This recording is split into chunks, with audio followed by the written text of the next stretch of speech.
na-miss niya nung bata daw siya. Dito daw sila lagi kumakain na resto.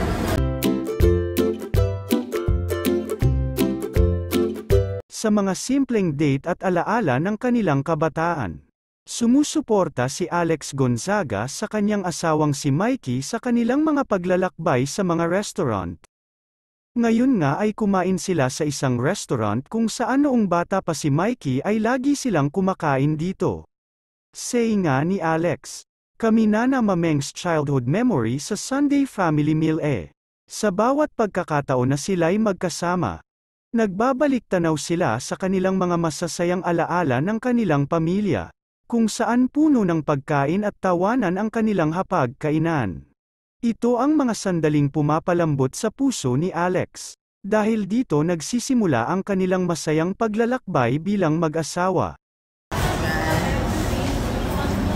Kasi na-miss niya nung bata daw siya. Dito daw sila lagi kumakain na resto.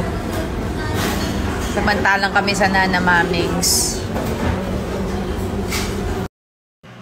Guess what? Meron na naman tayong laing at grilled liempo from Manila Pink. Ito ang perfect combination, guys. This is the best.